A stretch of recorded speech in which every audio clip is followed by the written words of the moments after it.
आणि हे चिंतन करत असताना मी काल किंवा परवा 2 दिवसापूर्वी कधीतरी सांगितलेले आहे की या भक्तीच्या 9 पायऱ्या आहेत किंवा 9 प्रकार सुद्धा आपण म्हणू शकतो आणि त्यामध्ये कुठचाही प्रकार श्रेष्ठ किंवा कनिष्ठ असं त्यामध्ये नाहीच आहे.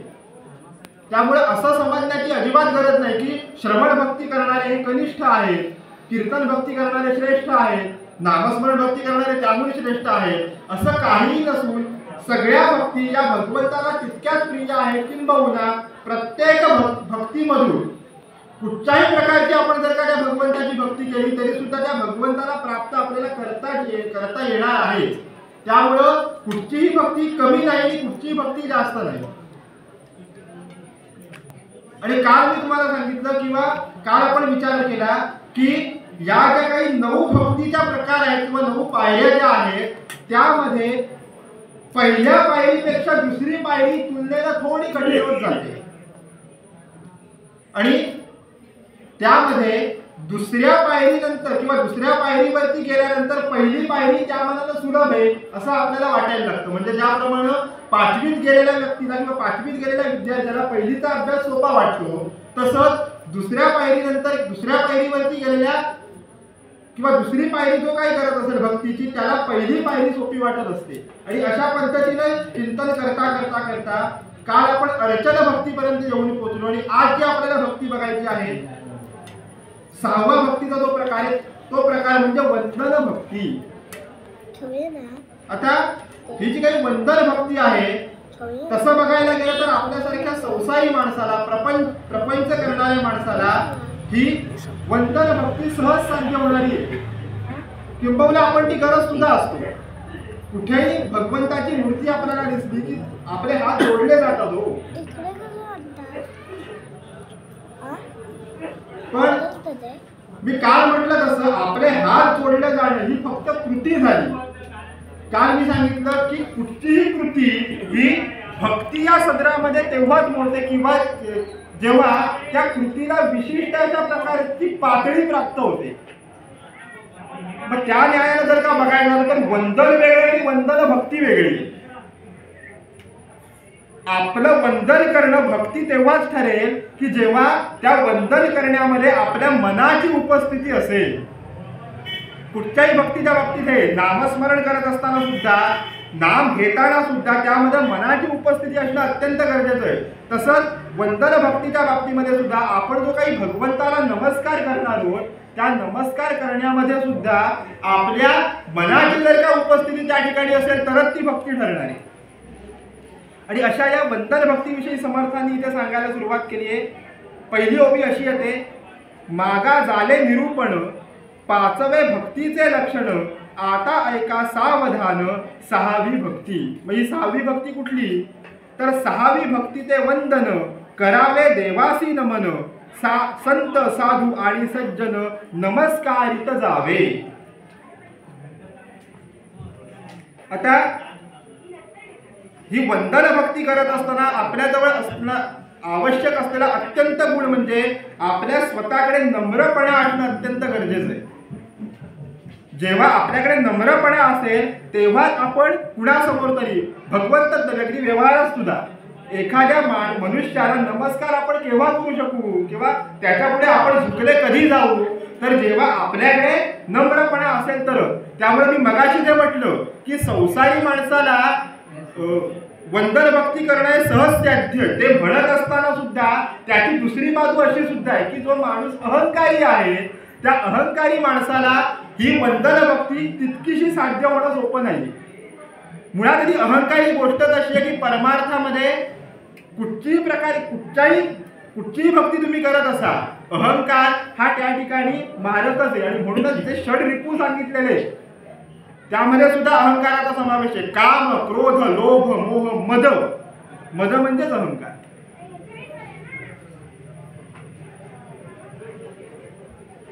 हा अहंकार कसा आहे हो तर अत्यंत घातक आहे. म्हणून दीनदास कवी परवा कीर्तनामध्ये पूर्वरंगाच्या काहींनी घेतली होता दीनदास कवींचा की त्यांना तारकाश्रम स्वामी असं म्हणतात. त्या दीनदास कवींनी एक फार सुंदर अभंग लिहिला आहे. ते म्हणतात घातक मद अवलोकी.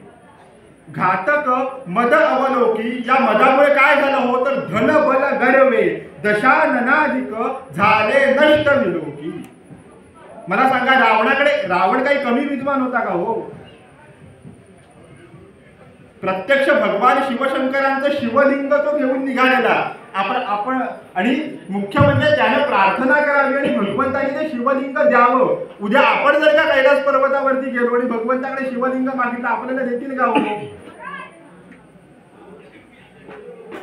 पण रावणाचा इतका अधिकार होता की प्रत्यक्ष भगवंतांनी त्याला आपलं शिवलिंग देऊन टाकावं. म्हणजे इतका शिवभक्त किंवा शिव उपासक असलेला रावण. पण त्या रावणाचं शेवटी काय झालं तर धन बल गर्वे दशाननाधिक झाले नष्ट विलौकी. समर्थ सुद्धा म्हणाले, मला सांगवा रावणा काय झाले अकस्मात ते राज्य सर्वे उडाले. हे कशामुळे तर आपल्या संपत्तीचा, आपल्या बलाचा अहंकार. आणि म्हणूनच नामदेव महाराज सुद्धा सांगतात की अहंकाराचा वारा न लागो राजसा माझ्या विष्णुदासा भाविकासी. म्हणजे या परमार्थ मार्गामध्ये कुठचीही भक्ती करत असताना अहंकार किंवा सगळे षड्रिपू, पण त्यातही अहंकार जो आहे तो अत्यंत घातक आहे. आणि त्यातही जर का सांगायला झालं तर ही वंदन भक्ती करत असताना जो माणूस अहंकारी आहे त्या अहंकारी माणसाला ही वंदन भक्ती तितकीशी साध्य होऊ शकत नाही. किंबहुना अशी काही लोक आपल्याला समाजामध्ये दिसतात की ज्याचा भगवंतावरती अजिबात विश्वास नाही. मग अशा लोकांचं म्हणणं असंच असतं की ज्यावरती किंवा ज्या गोष्टीवरती आमचा अजिबात विश्वास नाही त्याच्यासमोर आम्ही नतमस्तक का व्हायचं. म्हणजे अहंकारी माणसं असतील किंवा भगवंताच्या अस्तित्वावरतीच ज्याला शंका आहे अशी माणसं असतील, त्यांच्याकडून ही वंदन भक्ती घडणं शक्य आहे का हो? म्हणजे मी मगाशी जे म्हटलं की सहज साध्य आहे, पण ती कुणाला सहज साध्य आहे तर ज्यांच्याकडे षड्रिपू नाही किंवा अहंकार नाही आणि ज्यांचं भगवंताच्या अस्तित्वावरती ज्याला पूर्ण विश्वास आहे अशा लोकांनाच ही वंदन भक्ती साध्य आहे. कारण लक्षात घ्या, कुठच्याही भक्तीच्या बाबतीत मनामध्ये जर का आपल्या त्या भगवंताविषयी शंका असेल तर कुठचीही भक्ती तितकीशी आपण साध्य करू शकत नाही किंवा आपल्याकडून ती घडणार नाही. आणि या वंदन भक्तीमध्ये किंवा ही वंदन भक्ती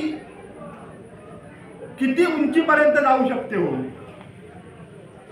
किंवा ती जाणं अपेक्षित आहे तर केवळ भगवंताच्या मूर्तीला किंवा मंदिरामध्ये गेल्यानंतर भगवंताच्या मूर्तीलाच नमस्कार करणं त्याहीपेक्षा या संपूर्ण चराचरामध्ये जो काही भगवंत भरून राहिलेला आहे. कारण गीतेमध्ये भगवंतांनी सांगितलंय ममय वांशो जीवलोके जीवभूत सनातनः.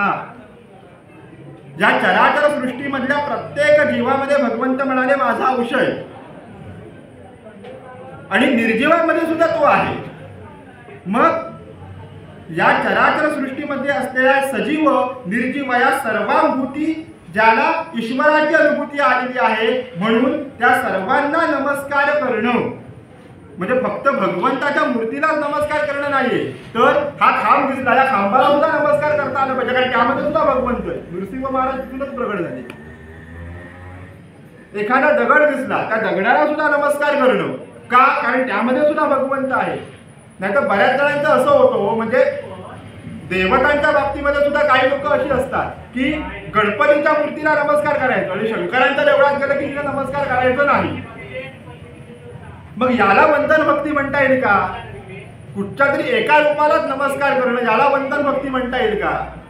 तर ही गोष्ट आपल्या लक्षात आली पाहिजे की जेव्हा आपण जरी आपण गणपतीला नमस्कार करत असतो तरी गणपतीमध्ये असलेलं चैतन्य आणि शंकरामध्ये असलेलं चैतन्य यात फरक आहे का हो?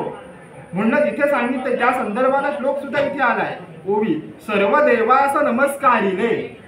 समर्थ म्हणतात इथे सर्व देवास नमस्कारिले ते एका भगवंतास पावले.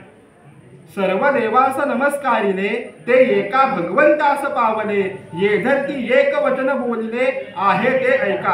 आता या संदर्भाने आपला श्लोक सुद्धा आहे की जो आपण रोज म्हणतो आकाशात पतितम तोयम यथा गच्छति सागरम. तो श्लोक सुद्धा दिलाय आकाशात पतितम तोयम यथा गच्छति सागरम सर्वदेव नमस्कारः केशवम प्रति गच्छति. त्यामुळे कुठच्या तरी एका रूपाला नमस्कार करणं आणि बाकीच्या रूपांना नमस्कार न करणं याला सुद्धा वंदन भक्ती म्हणू शकत नाही. नमस्कार हा सर्व देवांना करावा, कारण सर्व देवांना जरी आपण तो नमस्कार करत असू तरी सुद्धा तो एका भगवंतापाशीच जाणार आहे. आणि त्यातही मगाशी सांगितल्याप्रमाणे केवळ भगवंताच्या मूर्तीला नमस्कार करणं, त्याहीपेक्षा या सर्व चराचरामध्ये जो भगवंत नाव भरलेला आहे त्या सर्वाभूती असलेल्या भगवंताला, म्हणजे सजीव असेल निर्जीव असेल त्या प्रत्येक गोष्टीला सुद्धा नमस्कार करणं, इथपर्यंतही वंदन पत्नी त्याची अत्युच्च अवस्था असू शकते किंवा ती येणं ही गरजेचं आहे. मग असं कुणी केलं हो, किंवा बाकीच्या भक्तींमध्ये जसं आपण बघितलं की प्रत्येक भक्तीचं एक आदर्श उदाहरण आहे, त्याच पद्धतीनं या वंदन भक्तीचं आदर्श उदाहरण कुठलं तर अक्रूर. काल आपण अर्चना भक्तीच्या संदर्भानं पृथ्वीराजाचा उल्लेख केला. अर्चना भक्तीचं आदर्श उदाहरण पृथ्वीराजा, वंदन भक्तीचं अक्रूर. आता या अक्रूराची एक कथा आहे. आपल्याला माहिती आहे की जेव्हा कंसाचं बोलावणं आलं मथुरेहून, तेव्हा भगवंत गोकुळामध्ये, भगवंत आणि बलराम दोघेही गोकुळामध्ये आहे, आणि अशा वेळी कंसाच्या बोलावण्या आल्या. त्यामुळे त्या कंसाकडे मथुरेमध्ये या भगवंतांना नेण्यासाठी म्हणून अक्रूराला पाठवण्यात आलं. तेव्हा असं सांगितलं जातं की जेव्हा रथावरून अक्रूर येत होते आणि अक्रूर येत असताना जेव्हा त्यांनी गोकुळाच्या वेशीमध्ये प्रवेश केला तेव्हा ते रथावरून खाली उतरले. आणि का खाली उतरले हो, कारण त्यांच्या मनामध्ये असं आलं की आपण भगवंताला आणायला जाणार आहोत, आणि भगवंताला आणायला जात असताना स्वतः रथामध्ये बसून जाणं एवढी आपली योग्यता अजिबात नाही असं अक्रूराच्या लक्षात आलं. आणि म्हणून ते रथावरून खाली उतरले. नुसते खाली उतरले नाही, लक्षात घ्या, पुढची गोष्ट महत्वाची आहे. आणि त्यांनी काय केलं तर भगवंताकडे जात असताना किंवा त्यांच्या नंदराजाच्या घरी जात असताना तो जो रस्ता होता त्या रस्त्यावरती गायीच्या पावलांचे ठसे उमटलेले होते. त्या रस्त्यावरती गायीच्या पावलांचे ठसे उमटलेले होते. का? कारण बलराम असेल, भगवंत असतील, ती रोज गायींना चरण्यासाठी म्हणून नेत असत आणि ते पुन्हा आणत असत. त्यामुळे नकळतपणे त्या गायीच्या पावलांचे ठसे त्या रस्त्यावरती उमटलेले होते. आणि अक्रूरांनी काय करावं, त्या भगवंताकडे जात असताना त्या गायीच्या पावलांच्या ठशांना नमस्कार केलाय, प्रत्येक ठशाला.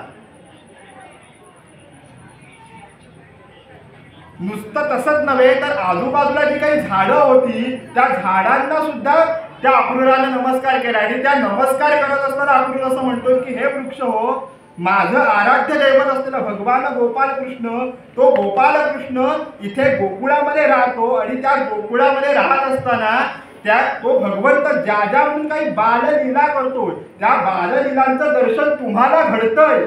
म्हणजे किती बारीक विचार आहे बघा. झाडांना सांगतोय अक्रूर की भगवंत करत असलेल्या बाललीलांचं दर्शन तुम्हाला घडतंय, आणि माझ्या आराध्य दैवताचं ज्यांना दर्शन घडतंय त्यांचं आधी मी दर्शन घ्यावं, आणि म्हणून त्या वृक्षांना सुद्धा वंदन केलेलं आहे. म्हणजे मी मगाशी म्हटलं त्याप्रमाणे फक्त भगवंताची मूर्तीच नव्हे तर या बाकीच्या सजीव गोष्टींमध्ये सुद्धा आणि निर्जीव गोष्टींमध्ये सुद्धा तो भगवंत आहे, आणि म्हणून त्या गोष्टींना सुद्धा वंदन करावं. त्या गायींच्या पावलांना वंदन का केलं, कारण त्या गायी माझ्या आराध्य दैवत असलेल्या भगवंतासोबत आहे. म्हणजे त्या गायींचं सुद्धा नशीब काय असेल, त्या वृक्षांचं सुद्धा नशीब काय असेल की प्रत्यक्ष भगवंत त्यांच्या सोबत आहे. मग ज्यांच्या सोबत भगवंत आहे अशा व्यक्ती सुद्धा अधिकारी आहे, आणि म्हणून त्यांना वंदन करावं. आणि या दृष्टीने अक्रूराने ही कृती केलेली आहे, आणि म्हणूनच अक्रूर हे वंदन भक्तीचा आदर्श उदाहरण आहे. आपण किती जणांना नमस्कार करतो,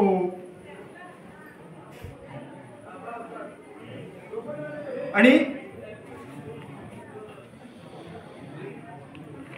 हे जी काही वंदन भक्ती आहे त्या वंदन भक्तीचा सुद्धा दोन प्रकार आहेत, किंवा नमस्कार आपण जो काही भगवंताला करतो, एक म्हणजे उभं राहून नमस्कार करणं, आणि दुसरं म्हणजे साष्टांग नमस्कार करणं. आणि त्यामध्ये साष्टांग नमस्कार हा अधिक श्रेष्ठ मानलेला आहे. भगवंताला साष्टांग नमस्कार करणं हे अधिक श्रेष्ठ मानलेलं आहे. असं का श्रेष्ठ मानलंय, कारण आपली जी काही अंग आहेत ते प्रत्येक अंग त्या जमिनीला स्पर्श होत असतो, आणि हे आपला अहंकार जमीनदोस्त झाल्याचं लक्षण आहे. जेव्हा आपण साष्टांग वंदन त्या भगवंताला करतो तेव्हा आपला अहंकार जमीनदोस्त होतो. म्हणजे हा एक भाग झाला. आणि दुसरा एक वैज्ञानिक दृष्टिकोन सुद्धा त्यामध्ये जर का सांगायचं झालं तर जेव्हा आपण मंदिरामध्ये जातो नमस्कार करायच्या आधी, साष्टांग वंदन करायच्या आधी आपण घंटा वाजवतो. आता तो घंटा वाजवताना सुद्धा काय काय रागच काढतात त्याच्यावरती. ती घंटा सुद्धा किती प्रमाणात वाजवावी याला सुद्धा बंधन आहे किंवा नियम आहे. मग तो घंटा वाजवल्यानंतर आपण जेव्हा खाली नमस्कार करतो तेव्हा त्या घंटेमधून जी काही कंपनं निघत असतात ती कंपनं आपण नमस्कार केल्यानंतर आपल्या मेंदूमधून आपल्या शरीरामध्ये जात असतात.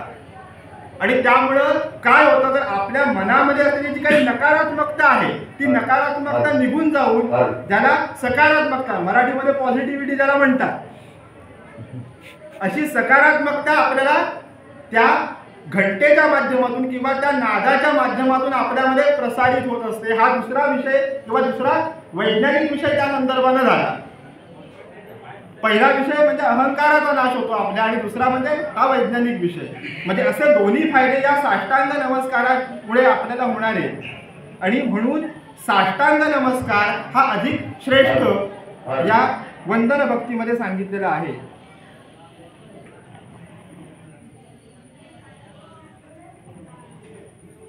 मग ही जी काही वंदन भक्ती आपण करणार आहोत त्या वंदन भक्तीमुळे काय काय होतं किंवा नमस्कार केल्यामुळं, भगवंताला नमस्कार केल्यामुळं काय काय होतं तर म्हणाले, नमस्कारे दोष जाती, नमस्कारे अन्याय क्षमती,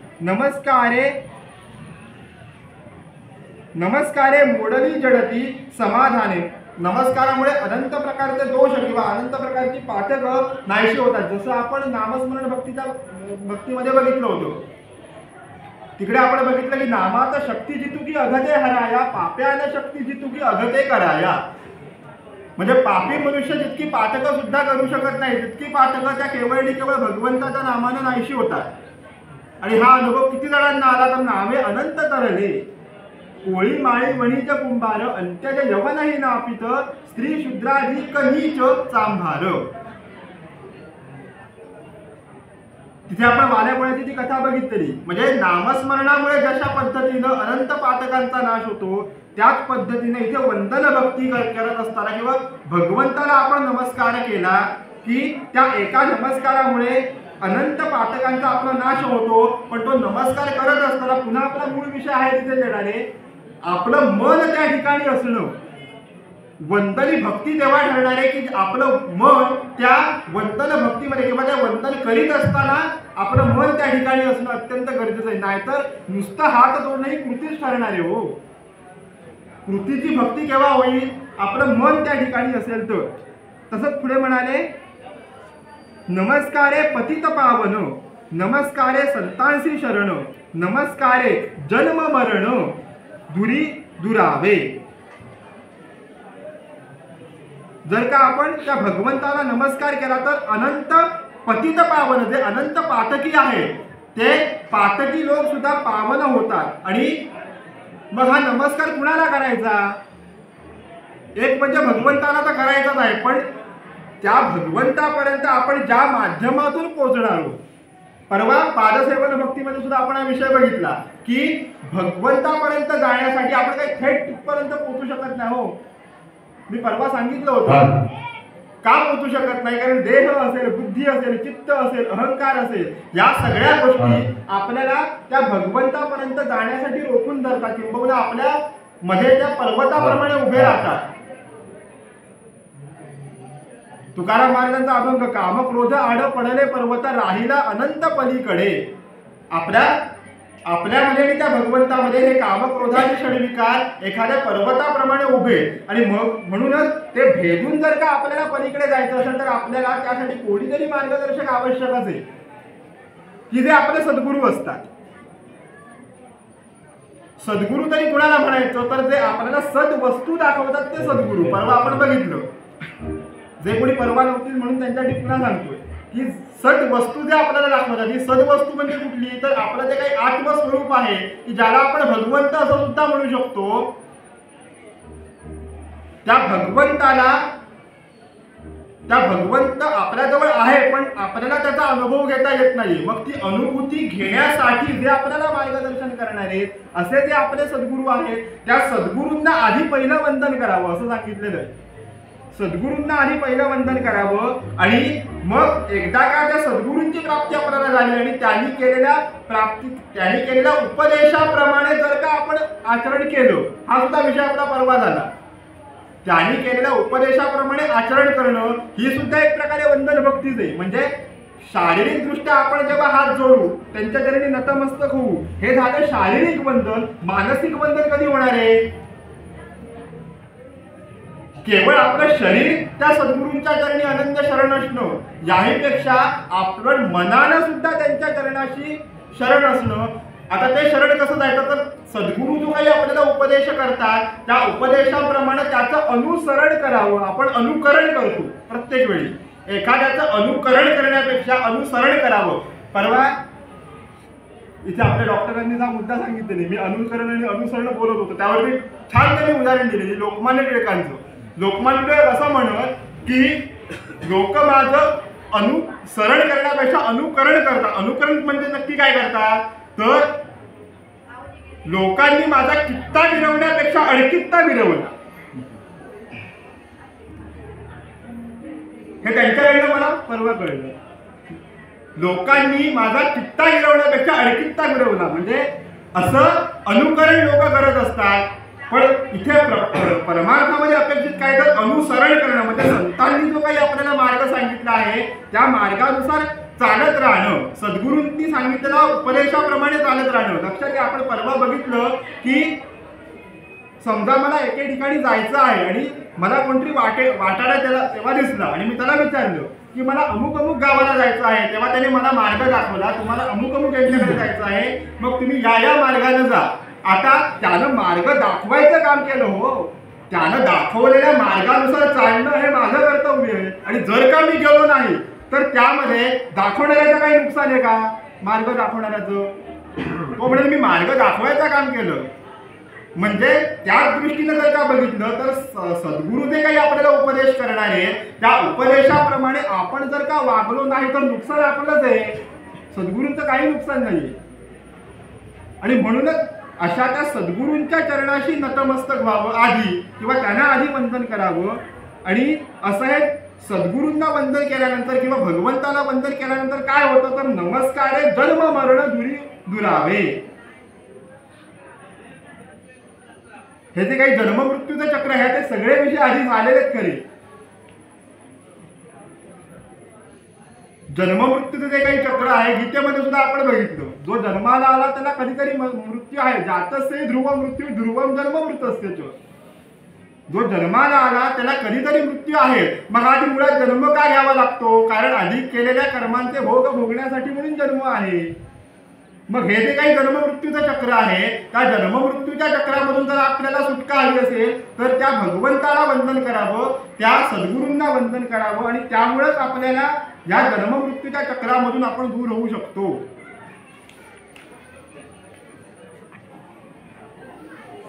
आणि ते वंदन करत असताना कशा पद्धतीने वंदन करावं, किंवा ते वंदन केल्यानंतर पुढे काय होणार आहे, तर ज्यावेळी आपण त्या भगवंताच्या चरणाशी अनन्य भावानं शरण जातो किंवा अनन्य भावानं त्याच्या चरणाशी वंदन करतो, तेव्हा त्या आपल्या सर्व प्रपंचाची किंवा आपली सगळी जबाबदारी किंवा आपली सगळी चिंता त्या आपल्या सद्गुरूंना किंवा आपल्या त्या भगवंताला असते. गीतेमध्ये सुद्धा सांगितलंय भगवंताने, अनन्या चिंतयन्तो माम ये जना पर्युपासते तेषां नित्याभियुक्तानां योगक्षेमं वहाम्यहं. पण कशासाठी, पण कधी होणार, तर आपण जेव्हा अनन्य भावानं त्याला शरण जाऊ तेव्हा. त्याच पद्धतीनं आपण आपल्या सद्गुरू माऊलींना किंवा भगवंतांना अनन्य भावाने शरण गेलो तर प्रत्यक्ष ती माऊली किंवा ती जगदंबाच आपली सगळी चिंता वाहणारी. पण कधी आपण त्याला शरण जाणं गरजेचं आहे. आणि म्हणूनच या आजच्या प्रवचन सेवेचं किंवा एकूणच आत्तापर्यंत जी काही 9 दिवसाची प्रवचन सेवा मी माझ्या अल्पमतीप्रमाणे या ठिकाणी त्या जगदंबेने जी काही शक्ती मला दिली किंवा जी काही मला बुद्धी दिली त्याप्रमाणे सांगण्याचा किंवा चिंतन करून आपल्यासमोर मांडण्याचा प्रयत्न केलेला आहे. त्या प्रयत्नाचं फलित किंवा त्याची फलश्रुती जर का सांगायचं तर काय आपण घेऊ शकतो, तर नवविधा भक्तीपैकी कुठचीही भक्ती किंवा कुठचाही मार्ग आपण निवडून त्या जगदंबेची किंवा भगवंताची सेवा करावी. आणि सेवा करत असताना विशेषतः या वंदन भक्तीच्या बाबतीमध्ये जर का सांगायला झालं तर अनन्य भावानं आपण त्या भगवंताला शरण जावं. की आत्तापर्यंत एकदा का आपण त्या भगवंताला शरण गेलो की आत्तापर्यंत सर्व संतांना जो काही अनुभव आलेला आहे तो आपल्याला सुद्धा यायला वेळ लागणार नाही हो. पण त्यासाठी तितक्या पद्धतीनं किंवा तितक्या प्रामाणिकपणे आपण त्या भगवंताची उपासना किंवा भक्ती करणं गरजेचं आहे. आपलं काय होतंय, आपल्या सगळ्या कृती होत आहेत पण त्या कृतीची भक्ती ठरते का?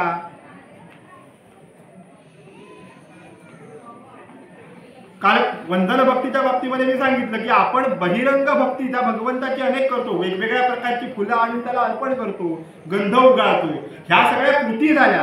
ती कृती करत असताना खरंच आपलं मन त्या ठिकाणी असतं का? आपण भगवंताची पूजा करत असताना आपलं लक्ष घड्याळामध्ये असतं. किती वाजले? 11:15 वाजले. नंतर कामावरती जायचं म्हणजे आपण पटापट कशी तरी ती पूजा करतो. म्हणजे अशाच सगळ्या भक्ती जर का आपण करत असू तर आपल्याला तो भगवंत प्रसन्न होईल का? मग यासाठी प्रामाणिकपणे मनापासून त्या भगवंताची भक्ती करणं हे अत्यंत गरजेचं आहे. आणि एकदा का आपण तशा पद्धतीने त्या भगवंताची भक्ती केली तर भगवंत आपल्यावरशी निश्चितपणे प्रसन्न होतील. एकूणच या 9 दिवसाच्या प्रवचन सेवेमध्ये जी काही मला संधी मिळाली प्रवचन करण्याची, त्यामुळं माझा सुद्धा अभ्यास खऱ्या अर्थानं तितका म्हणजे तेवढा मी उद्युक्त झालो अभ्यास करायला. आणि त्यामुळं माझ्या अल्पमतीप्रमाणे जेवढा मला वेळ मिळाला तेवढ्या चिंतन करून मी इथे माझे विषय पहिला भगवद्गीतेचा 2रा अध्याय आणि नंतर दासबोधामधल्या पहिल्या 6 भक्ती, अजून 3 भक्ती शिल्लक आहे, त्या 6 भक्तींवरती चिंतन करून आपल्यासमोर मांडण्याचा प्रयत्न केला. जगदंबेच्या चरणी झालेली प्रवचन सेवा 9 दिवसाची अर्पण करतो. जर का या प्रवचन सेवेमध्ये माझ्याकडून चुकून जर का कुणाचा भावना दुखावतील असे शब्द बोलले गेले असतील तर त्याबद्दल तुम्हा सर्व श्रोत्यांची सुद्धा मनापासून माफी मागतो. कारण शेवटी म्हणतात तुम्ही श्रोते जगदीश मूर्ती तेथे माझी व्युत्पत्ती किती बुद्धिहीन अल्पमती सलगी करीत असे. या न्यायानं माझ्याकडून जे काही चुकीचं बोललं गेलं असेल त्याबद्दल कुणाची भावना दुखावली असेल तर त्यांची मनापासून माफी मागतो. आणि झालेली ही आजची प्रवचन सेवा आणि 9 दिवसांची उर्वरित बाकीची प्रवचन सेवा सर्व त्या जगदंबेच्या चरणी ही 9 दिवसांची प्रवचन माला तिच्या चरणी अर्पण करतो. आणि आजच्या प्रवचन सेवेला या ठिकाणी विराम देत असताना नेहमीप्रमाणे ज्ञानेश्वर माऊलींनी जे काही भगवंताकडे मागणं मागितलं ते मागणं मागून आजच्या वाणीला विराम द्यायचा. आता विश्वात्मके देवे येणे वाग्यज्ञे